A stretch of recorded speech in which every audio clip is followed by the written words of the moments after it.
Suma Teológica, parte IA, cuestión 96. Sobre el dominio que le correspondía al hombre por su estado de inocencia. Ahora hay que tratar lo referente al dominio que le correspondía al hombre por su estado de inocencia. Esta cuestión plantea y exige respuesta a 4 problemas. En el estado de inocencia, el hombre dominaba o no dominaba a los animales y a toda criatura. En tal estado, ¿serían o no serían iguales todos los hombres? En aquel estado, ¿dominaba o no dominaba el hombre al hombre? Artículo 1. Adán, en el estado de inocencia, ¿dominaba o no dominaba a los animales? Lat. Objeciones por las que parece que Adán, en el estado de inocencia, no dominaba a los animales. 1. Agustín en Middelsupergen, Atlet, dice: por el ministerio de los ángeles, los animales fueron llevados hasta Adán para que les diera nombre. No hubiera sido necesario el ministerio de los ángeles si el hombre por sí mismo dominara a los animales. Por lo tanto, en el estado de inocencia, el hombre no dominaba a los animales. Tú, no es fácil unir bajo un único dominio cosas discordantes. Son muchos los animales discordantes entre sí. Ejemplo: el lobo y la oveja. Por lo tanto, no todos los animales estaban bajo el dominio del hombre. 3. Dice Jerónimo: Dios dio al hombre el dominio de los animales antes del pecado, cuando no necesitaba de ellos, pues sabía que le serían útiles después de la caída. Por lo tanto, al menos el uso de ese dominio sobre los animales no le competía al hombre antes del pecado. 4. Propio del Señor es dar normas y preceptos, pero el precepto solo se da al ser racional. Por lo tanto, el hombre no tenía dominio sobre los animales irracionales. Contra esto está lo que se dice del hombre en Gen 1:26. Domine sobre los peces del mar, sobre las aves del cielo y las bestias de la tierra. Respondo, dijimos anteriormente que 5:1, que el hombre, como pena por su desobediencia a Dios, se encontró con la desobediencia de todo lo que le estaba sometido. En el estado de inocencia, anterior a esta desobediencia, nada se oponía al sometimiento natural. Todo animal está por naturaleza sometido al hombre. Esto lo manifiestan 3 hechos. 1. El primero, el proceso de toda la naturaleza. Pues, así como en la generación de las cosas, se detecta un orden que va de lo imperfecto a la perfecto. La materia se ordena a la forma, y la forma inferior a la superior. Así también sucede en el uso de las cosas naturales, en el que las imperfectas están al servicio de las perfectas. Las plantas viven de la tierra, los animales, de las plantas, los hombres, de las plantas y animales, de donde se deduce que este dominio de los animales es natural al hombre.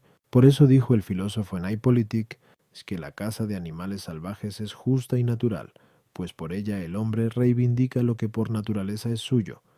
2. El segundo, el orden de la divina providencia, que gobierna lo inferior por lo superior. Como el hombre ha sido creado a imagen de Dios, está por encima de los restantes animales que le están sometidos. 3. El tercero, algo que es natural al hombre y a los animales. En esto se advierte, por una estimación que les es natural, una cierta participación de la prudencia en hechos concretos, mientras que en el hombre se encuentra la prudencia universal, razón de toda acción. Por otra parte, todo lo que es por participación está por debajo de lo que es esencial y universal. Por todo esto, el sometimiento de los animales al hombre es natural. A las objeciones: 1. Sobre una misma cosa, la potestad superior tiene mayor dominio que la inferior. El ángel es naturalmente superior al hombre. Por eso, sobre los animales, por virtud angélica, se pueden producir efectos que no puede hacer el hombre. Ejemplo, la reunión inmediata de los animales dispersos. Tú. Algunos sostienen que los animales salvajes y carnívoros, en el estado de inocencia, eran mansos con el hombre y con los otros animales, pero esto se opone a la razón, porque el pecado no cambió la naturaleza de los animales, haciendo que los que ahora son carnívoros, como los leones y halcones, hasta entonces fueran herbívoros. La glosa de Beda Agen 1:30 no dice que la hierba y los troncos fueron dados como alimento a todos los animales y aves, sino solo a algunos. Por lo tanto, había discordia entre los animales, pero esto no limitaba el dominio del hombre, como tampoco limita ahora el dominio de Dios, cuya providencia dirige todo esto. De esta providencia, el hombre era el ejecutor, como ahora sucede con algunos animales domésticos, como los halcones, a los que alimenta de gallinas. En el estado de inocencia, los hombres no necesitaban animales para cubrir las necesidades corporales ni para sus vestidos, pues estaban desnudos y no se avergonzaban, porque en ellos no había ningún movimiento desordenado de la concupiscencia. Ni para alimento, pues comían de los árboles del paraíso, ni como vehículo, pues su cuerpo era robusto. Sin embargo, los necesitaban para un conocimiento experimental tomado de su comportamiento natural. Lo prueba el hecho que Dios le presentó a Adán los animales para que les diera nombre, que designa su naturaleza, far. También los animales tienen en su natural instinto una cierta participación de prudencia y razón. Ejemplo: las grullas siguen a su guía y las abejas obedecen a su reina. Así obedecerían al hombre todos los animales como ahora lo hacen los domesticados. Artículo 2. El primer hombre, ¿dominaba o no dominaba sobre todas las demás criaturas? Lat. Objeciones por las que parece que el hombre no tenía dominio sobre todas las demás criaturas. 1. El ángel, por naturaleza, es superior en potestad al hombre, dice Agustín en Tercero de Trin. La materia corporal no obedecería incondicionalmente ni siquiera de los santos ángeles, por lo tanto, mucho menos al hombre en el estado de inocencia. 2. En las plantas no hay más facultades del alma que la nutritiva, la de desarrollo y la generativa, pero éstas no están bajo el dominio de la razón, como se ve en el hombre. Por lo tanto, porque el dominio lo tiene el hombre por la razón, parece deducirse que en el estado de inocencia el hombre no dominaba sobre las plantas. 3. El dominio de una cosa implica poder cambiarla. El hombre no podría cambiar el curso de los cuerpos celestes, algo exclusivo de Dios, como afirma Dionisio en la carta Ad Policarpum, por lo tanto no tenía dominio sobre ellos. Contra esto está lo que se dice del hombre en Gen 1:26, domine sobre toda criatura. Respondo: en el hombre, en cierto modo, se encuentra todo. Así, pues el modo de su dominio sobre lo que hay en él es una imagen del dominio sobre lo demás. En el hombre hay que tener presente lo siguiente: la razón, común con los ángeles; las potencias sensitivas, comunes con los animales; las naturales, comunes con las plantas; y el cuerpo, que le iguala a los seres inanimados. La razón en el hombre es lo que contribuye a hacerle dominador y no sujeto a dominio. El hombre en el primer estado no dominaba sobre los ángeles, y lo de a toda criatura ha de entenderse de la que no es a imagen de Dios. En lo que se refiere a las potencias sensitivas, como la irascible y la concupiscible, que obedecen de algún modo a la razón, el alma las domina rigiéndolas. Así pues, también en el estado de inocencia con su imperio dominaba a los animales. Las potencias naturales y el mismo cuerpo no están sometidos a su imperio, sino a su uso. Por ello el hombre, en estado de inocencia, no tenía sobre las plantas y seres inanimados un dominio imperativo y transmutante, sino que libremente se servía de ellos. A las objeciones. 1. La respuesta está incluida en lo expuesto. Artículo 3. En el estado de inocencia, ¿los hombres serían o no serían iguales? Lat. Objeciones por las que parece que en el estado de inocencia todos los hombres serían iguales. 1. Dice Gregorio: donde no delinquimos, somos todos iguales. Pero en el estado de inocencia no había delito, por lo tanto todos eran iguales. 2. El mutuo amor brota de la semejanza y la igualdad, según aquello de Eccl 13:15. Todo animal ama a su semejante, y el hombre a su prójimo. En aquel estado abundaba el amor, que es el vínculo de la paz. Por lo tanto, en aquel estado todos eran iguales. 3. Anulada la causa, anulado el efecto. Pero la causa de la actual desigualdad entre los hombres deriva, por parte de Dios, de que a unos premia por los méritos y a otros castiga. por parte de la naturaleza, de que ésta hace a unos débiles e incapaces y a otros fuertes y perfectos, esto no debió ser así en aquel primer estado. Contra esto está lo que se dice en Rom 13,1. Lo que existe, por Dios está ordenado. El orden se establece entre lo dispar, dice Agustín en 19 de Siv, Dei. El orden es una disposición de lo igual y desigual, cada uno en su lugar propio. Por lo tanto, en aquel estado tan armonioso, habría disparidad. Respondo. Debe afirmarse que alguna disparidad debió de haber en aquel estado, al menos la de sexos, pues sin esta no se da la generación, e igualmente la de edad, pues unos nacían de otros, y en las uniones no había estériles. Pero incluso con respecto del alma, habría disparidad en lo referente a la justicia y a la ciencia. El hombre no obraba por necesidad, sino libremente.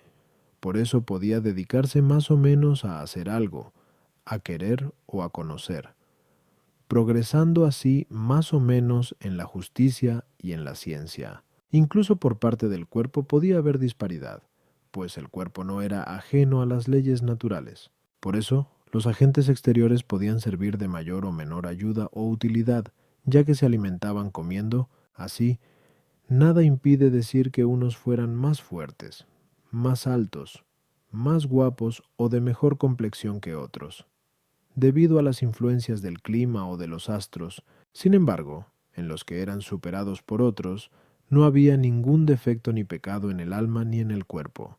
A las objeciones 1. El intento de Gregorio es excluir la disparidad originada por la diferencia según la justicia y según el pecado, que hace que algunos tengan que ser corregidos penalmente por otros con castigos.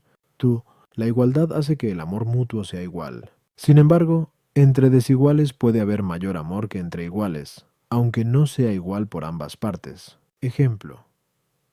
El padre ama naturalmente más al hijo que los hermanos entre sí, aunque el hijo no le corresponda con idéntico amor. La causa de la desigualdad podría venir de parte de Dios, no porque a unos castigase y a otros premiase, sino porque a unos los haría más sublimes que a otros, para que así resplandeciera más la belleza del orden entre los hombres. O también podría venir de parte de la naturaleza en el sentido ya dicho, sin que esto signifique imperfección natural alguna. Artículo 4. En el estado de inocencia, ¿dominaba el hombre al hombre? Lat.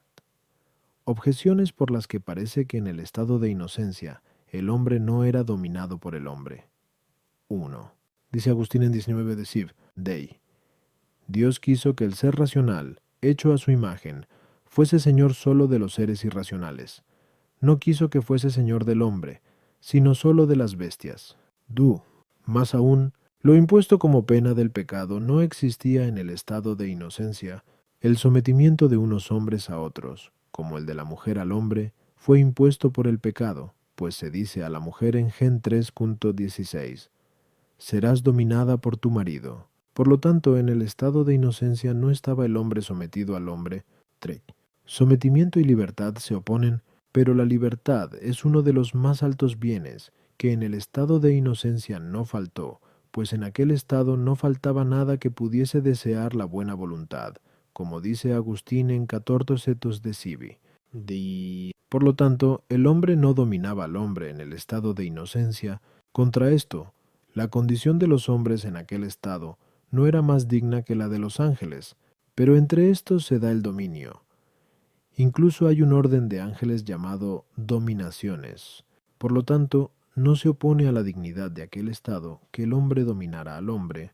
Respondo, el dominio tiene doble acepción. 1. Una, como opuesto a la servidumbre, y en este sentido domina quien tiene un siervo. 2. Otra, referida a cualquier modo de tener a alguien sometido, y en este sentido domina quien tiene el gobierno o dirección de personas libres. El dominio en el primer sentido no se daba en el estado de inocencia, mientras que el segundo ciertamente era posible. El porqué de esto radica en que el siervo y el libre difieren en que el libre es dueño de sí, como dice el filósofo al comienzo de Metafis, mientras que el siervo depende de otros. Hay, por tanto, servidumbre cuando se retiene a alguien para utilidad propia, porque todos desean el bien propio, y se entristecen cuando lo propio debe ser cedido en favor de otro. Este dominio conlleva la aflicción en los sometidos. Por eso no podía darse en el estado de inocencia. Por el contrario, el dominio libre coopera al bien del sometido o del bien común. Este dominio es el que existía en el estado de inocencia por un doble motivo. 1. El primero, porque el hombre es por naturaleza animal social, y en el estado de inocencia vivieron en sociedad. Ahora bien, la vida social entre muchos no se da si no hay al frente alguien que los oriente al bien común, pues la multitud de por sí tiende a muchas cosas, y uno solo a una. Por esto dice el filósofo en Politic que cuando muchos se ordenan a algo único, siempre se encuentra uno que es primero y dirige. 2. El segundo, porque si un hombre tuviera mayor ciencia y justicia, surgiría el problema si no lo pusiera al servicio de los demás, según aquello de una P 4:10. El don que cada uno ha recibido, póngalo al servicio de los otros. Y Agustín en 19 de Civ. Dei dice, los justos no mandan por el deseo de mandar, sino por el deber de aconsejar. Así es el orden natural, y así creó Dios al hombre. A las objeciones, está incluida en lo dicho, pues parten del dominio según el primer sentido expuesto.